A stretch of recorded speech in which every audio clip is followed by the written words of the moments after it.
The tension in the Senate Judiciary Committee room was thick enough to cut with a knife. Congresswoman Jasmine Crockett sat at the witness table, her navy blue blazer crisp, her expression calm but determined. Across from her, Supreme Court Justice Brett Kavanaugh leaned back in his chair with that familiar smirk, the same one that infuriated millions during his confirmation hearings. What happened next would send shockwaves through Washington and make Crockett a household name overnight. Congresswoman Kavanaugh began, his voice dripping with condescension. Perhaps someone with more experience should be handling constitutional matters of this magnitude. The room fell silent. Every phone started recording, and Jasmine Crockett was about to deliver a response that would leave Kavanaugh speechless and have the entire internet talking. Before we dive into this incredible showdown, hit that like button and subscribe so you never miss these epic political moments. Now, let's see how Crockett absolutely destroyed Kavanaugh's arrogance. To understand why this confrontation was so explosive, you need to know exactly who these two people are and why this moment mattered so much. Jasmine Crockett isn't your typical politician. At just 42 years old, she's already made waves as one of the most fearless voices in Congress, a former civil rights attorney from Dallas, Texas. Crockett built her reputation, taking on powerful interests and winning. She didn't come from money or political dynasties. She worked her way through law school, spent years fighting for everyday people in courtrooms across Texas, and earned every single thing she achieved. Her journey to Congress wasn't easy or inevitable. Born in St. Louis and raised in a working family, Crockett moved to Texas for college and never left. She put herself through the University of Houston Law Center while working multiple jobs, including waiting tables and tutoring other students. After graduation, she could have joined a big corporate law firm and made serious money. Instead, she chose to open her own practice, focusing on civil rights cases that bigger firms wouldn't touch. For over a decade, Crockett represented clients who had been discriminated against in housing, employment, and voting rights.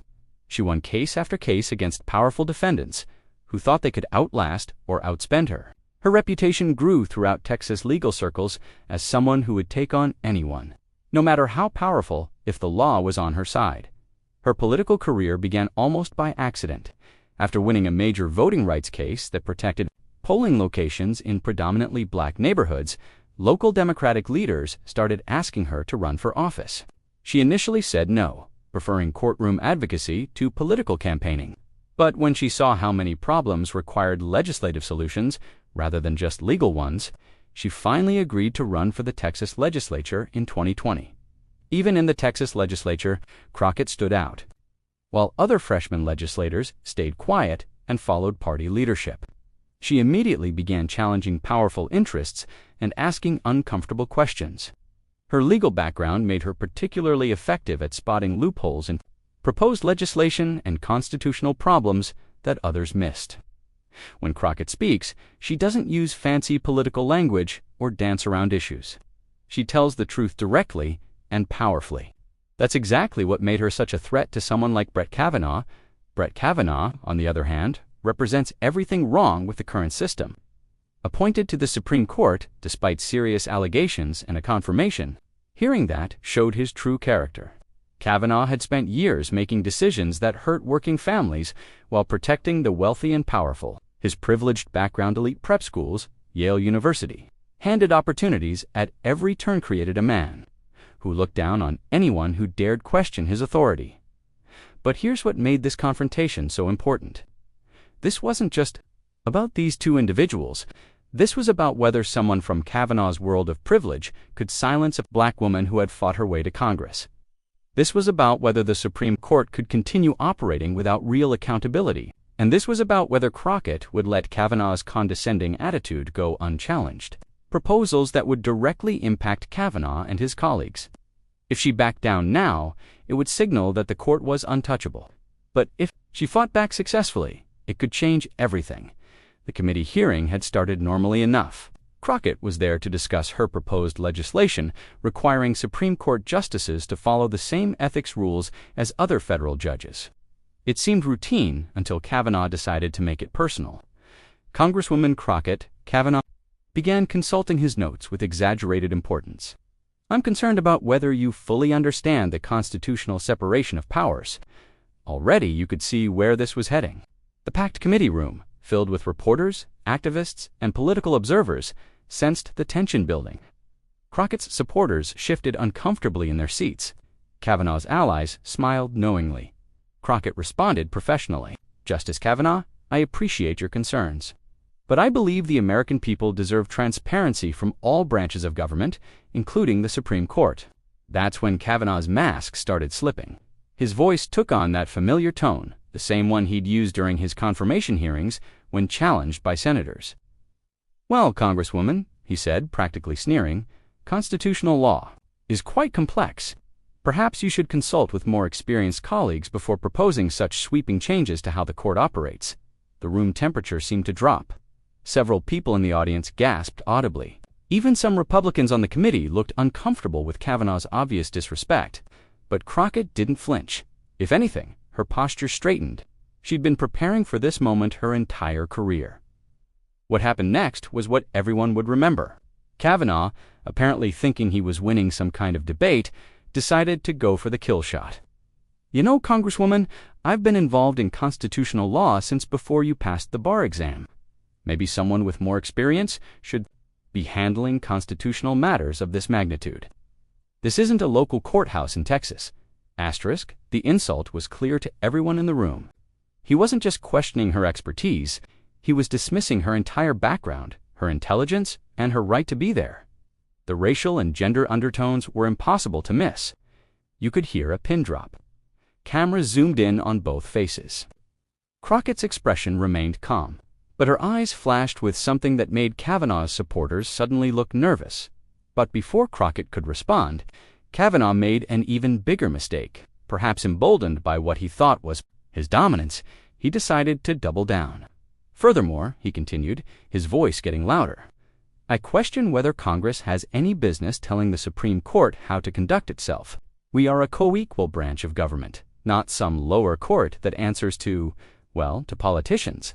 The pause before politicians was deliberate and insulting. He was trying to diminish not just Crockett, but her entire institution. What Kavanaugh didn't realize was that he had just stepped into a constitutional law trap by claiming that Congress had no oversight authority over the Supreme Court. He was making an argument that even conservative legal scholars would reject. The Constitution clearly gives Congress the power to regulate the federal courts. Several constitutional law professors watching the hearing later noted that Kavanaugh's statement revealed either a troubling misunderstanding of separation of powers or a deliberate attempt to mislead the public about the court's accountability. Professor Jennifer Mason of Georgetown Law would later write, "Justice Kavanaugh's claim that Congress has no business regulating Supreme Court ethics would have been laughed out of any first-year constitutional law classroom." But in the moment, Kavanaugh seemed to believe his own rhetoric. He sat back in his chair with visible satisfaction, apparently thinking he had delivered a devastating blow to Crockett's entire premise. That's when something shifted in the room.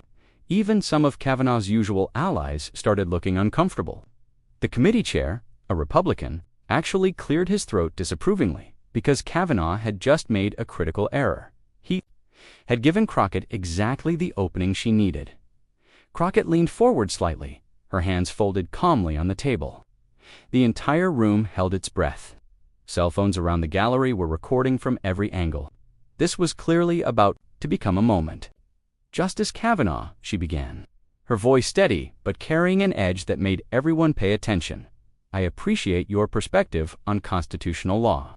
The way she said perspective made it clear that something big was coming. Kavanaugh, still apparently thinking he was in control, actually smiled slightly. He had no idea what was about to hit him. Behind Crockett, her legal team exchanged glances. They knew what she was capable of when someone tried to dismiss her credentials. They'd seen her destroy opposing counsel in courtrooms across Texas when they'd made the mistake of underestimating her. One of her aides, Marcus Williams, who had worked with Crockett for 3 years, later described this moment. "I knew Brett Kavanaugh was about to get the full Jasmine Crockett treatment. She gets this look in her eyes when someone tries to talk down to her. It's like watching a chess master who's already seen checkmate coming in 5 moves. The committee room had transformed into something resembling a gladiatorial arena. Every seat was filled. Standing room only stretched along the walls. The press gallery was packed with reporters from every major outlet, their laptops open, fingers ready to live tweet what was clearly about to become a historic moment. Even the usually stoic security guards positioned around the room seemed more alert, sensing the electric tension that was building. One veteran Capitol Hill reporter would later say she'd covered hundreds of committee hearings over 2 decades, but had never felt energy like this before. A single response. The stage was set, the audience was primed, and Jasmine Crockett was about to deliver a masterclass in how to shut down institutional arrogance. What happened next would be replayed millions of times across social media and become required viewing. In law schools across the country, Crockett's voice remained perfectly calm, but every word landed like a precision strike. Justice Kavanaugh, since you've decided to question my qualifications, let me help clarify a few things for you and everyone. Watching, she pulled out a folder that her team had prepared, just in case someone tried exactly this kind of attack. You mentioned that you've been studying constitutional law since before I passed the bar. That's interesting because I passed the bar in 2006, which means you think you've been studying constitutional law since, well, let's see. You graduated from Yale Law in 1990, so that would be about 16 years, you're claiming. The room was dead silent. Even Kavanaugh's smile started to fade. But here's what's really interesting. Justice Kavanaugh, while you were working as a political operative, yes, that's what you were. Not a constitutional scholar investigating President Clinton and working on Republican campaigns. I was actually in courtrooms defending people's constitutional rights. Crockett opened her folder and began reading from prepared notes. Her legal team had done their homework. Since you brought up experience, let's talk about experience. During my time as a civil rights attorney, I won constitutional cases protecting voting rights, defending free speech, and ensuring equal protection under the law. Real constitutional work in real courtrooms with real consequences for real people. She looked up directly at Kavanaugh, who was now visibly uncomfortable. Meanwhile, your pre-court career was spent doing political opposition research and working for Kenneth Starr. Not exactly constitutional scholarship, Justice Kavanaugh. The audience was starting to murmur with approval. This wasn't just a response. It was a systematic dismantling. But Crockett wasn't done. Not even close. But since we're talking about qualifications and experience, Justice Kavanaugh, let's discuss why we're really here today. You mentioned that the Supreme Court shouldn't answer to politicians. But you know what? The Supreme Court should answer to the American people. Her voice began to rise slightly, gaining power.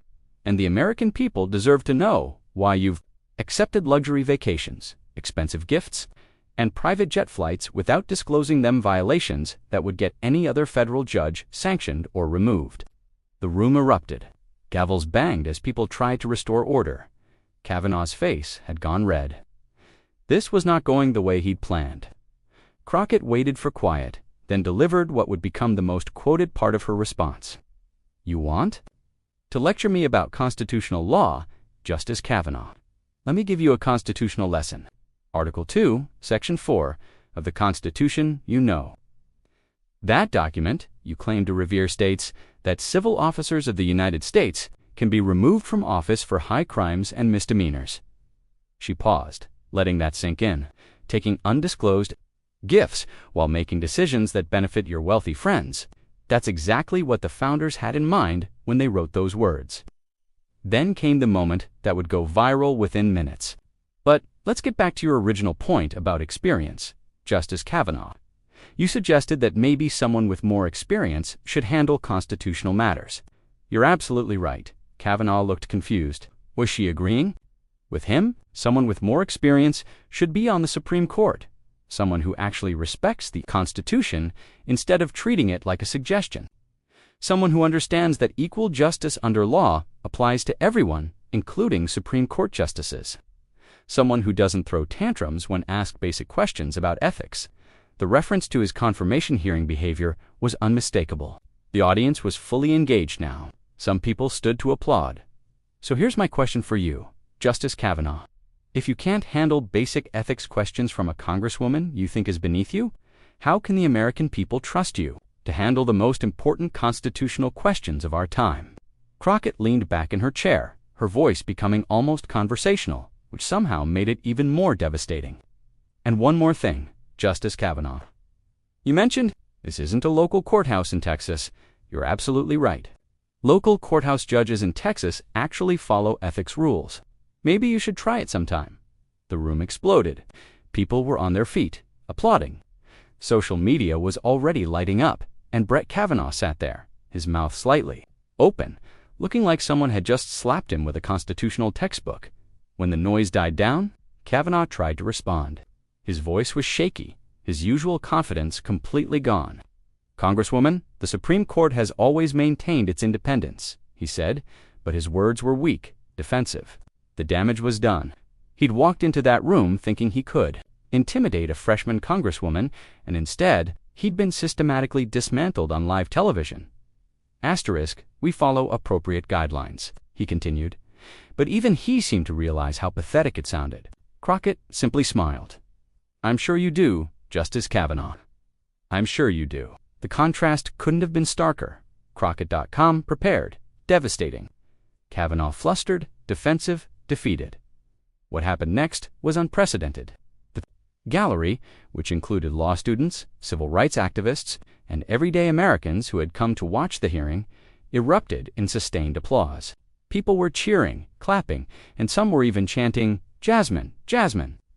The committee chair tried to restore order, but the energy in the room was electric. This wasn't just a political moment, it was a cultural moment. A black woman from Texas had just educated a Supreme Court justice about constitutional law and ethics, and everyone knew they'd witnessed something special. Among those in the gallery was Maria Rodriguez, a third-year law student from Howard University who had driven down from D.C. specifically to watch the ethics hearing.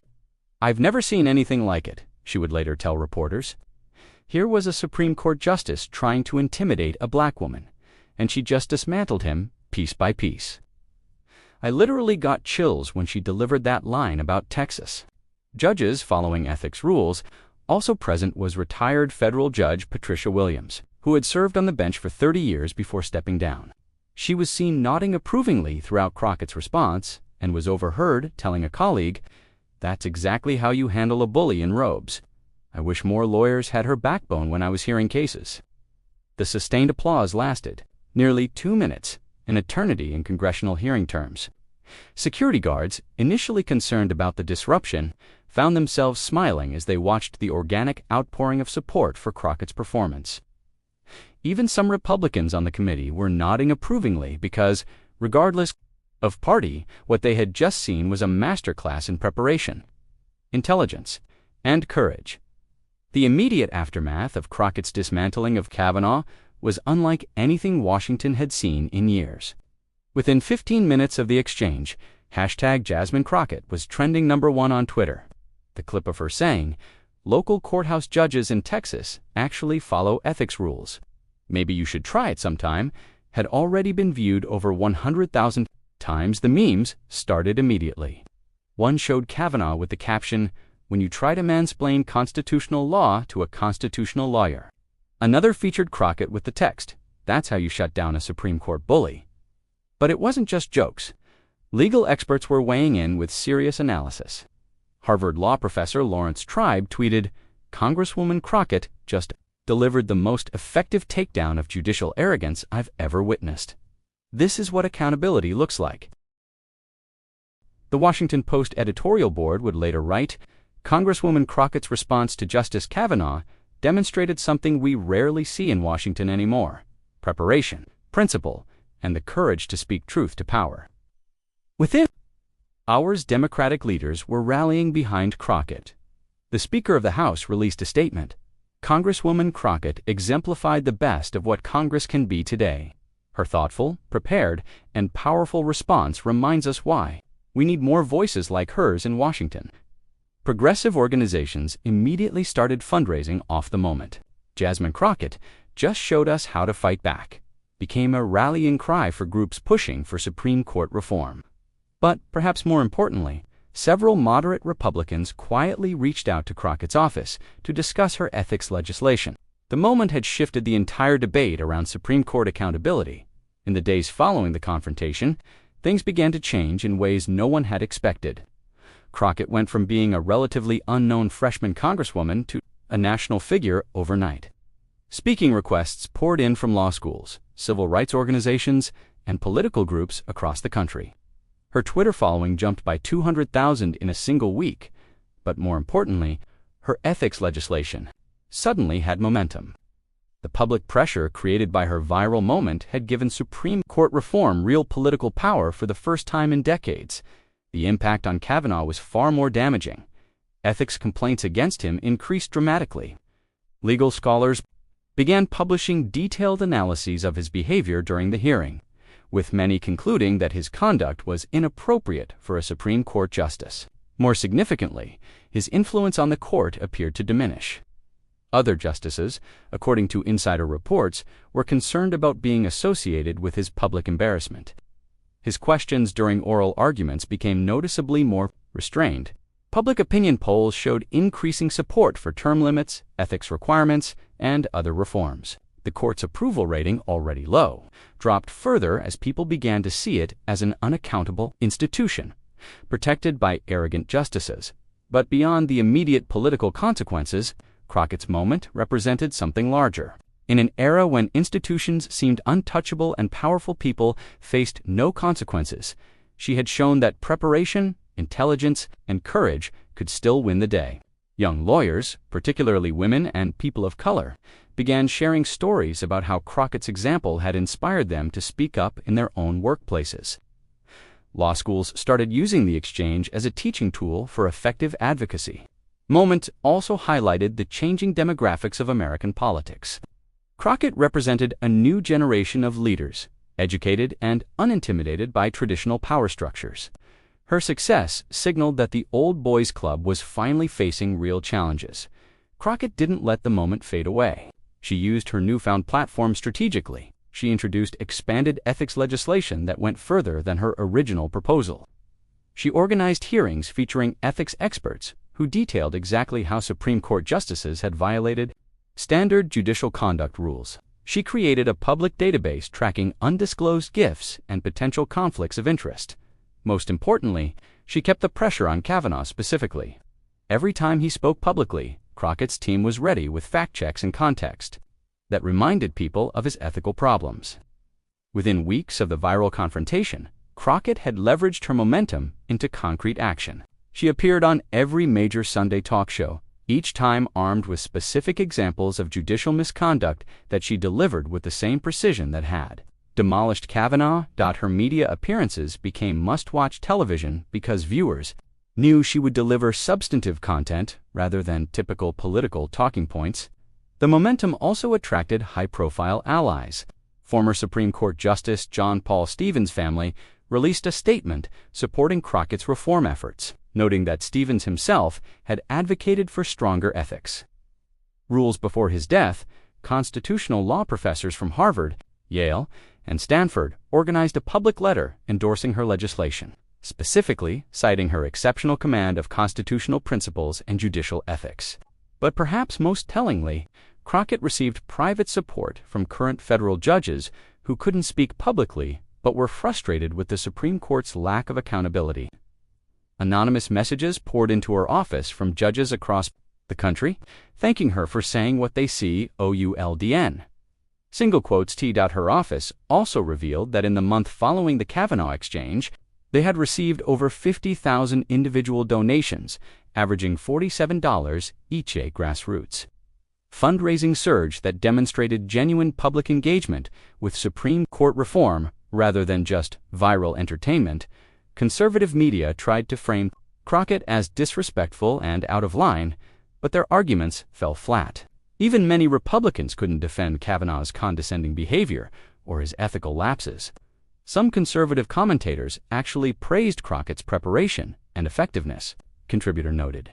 I don't agree with her agenda, but I respect her ability to make her case. She did her homework, and it showed. The response from Republican lawmakers themselves was notably muted. Several GOP members of the Judiciary Committee declined to defend Kavanaugh's performance when asked by reporters.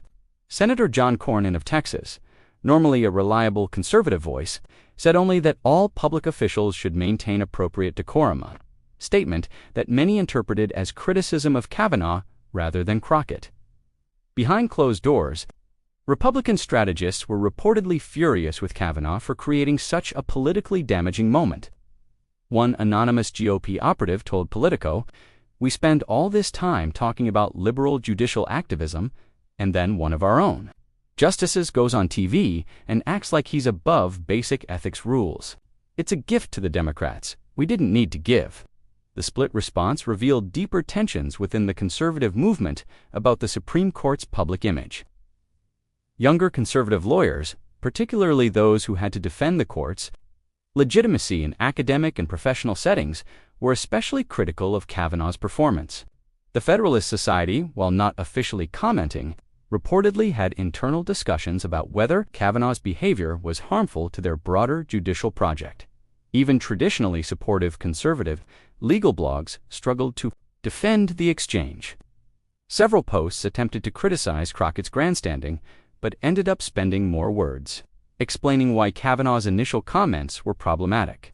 The difficulty in mounting an effective defense became a story in itself, with legal commentators noting that when your allies can't defend you, you've probably lost the argument. 6 months later, the impact of that single exchange was still being felt throughout Washington.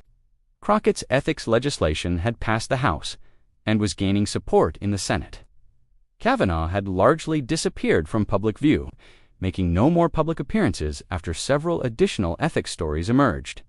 But perhaps most importantly, the moment had inspired a new generation of advocates to believe that accountability was possible. As Crockett said in a later interview, that day wasn't about just me versus Justice Kavanaugh. It was about proving whether we could challenge a system where powerful people think they're above the rules. I'm proud we sent a clear message that we won't. The confrontation between Jasmine Crockett and Brett Kavanaugh became more than just a viral moment. It became a symbol of the changing power dynamics in American politics. It showed that expertise, preparation and courage could still triumph over institutional arrogance. As for what's next, Crockett's profile continues to rise. There's already talk of her running for Senate or even higher office someday. Meanwhile, her ethics legislation continues to gain momentum, with polling showing overwhelming public support for Supreme Court reform. Political insiders began seriously discussing Crockett as a potential future Attorney General or even Supreme Court Justice herself. Her combination of prosecutorial experience, constitutional expertise, and proven ability to stand up to powerful interests made her an obvious candidate for higher judicial roles. When asked about these possibilities in interviews, Crockett remained focused on her current work but didn't rule anything out. The impact extended beyond individual careers to institutional change. Law schools across the country began incorporating the Crockett-Kavanaugh Supreme Court exchange into their curricula. Using it as a case study in effective advocacy and judicial accountability, the American Bar Association cited her performance as an example of how lawyers should prepare for high-stakes questioning. International legal observers also took notice. As a model for challenging unaccountable judicial systems, the exchange was translated into multiple languages and shared widely in legal reform movements worldwide. Perhaps most significantly, public opinion research showed that Crockett's moment had fundamentally shifted how Americans viewed Supreme Court accountability. A post-confrontation poll found that 73% of Americans now supported term limits for Supreme Court justices up from 58% before the hearing. Support for mandatory ethics rules jumped from 67% to 81%. The message was clear. The old guard can't simply dismiss new voices anymore. When someone like Jasmine Crockett walks into a room, they'd better come prepared for a real fight. And Brett Kavanaugh, well, let's just say he probably wishes he'd been a little more respectful to that inexperienced Congresswoman from Texas. Sources close to the Supreme Court reported that Kavanaugh had become noticeably more cautious in his public appearances, apparently aware that any sign of arrogance could trigger another viral moment of accountability. What do you think? Did Jasmine Crockett handle Kavanaugh perfectly, or should she have gone even harder? Drop your thoughts in the comments below, and don't forget to like this video and subscribe for more moments when politicians get exactly what they deserve. The next showdown is always just around the corner, and you won't want to miss it.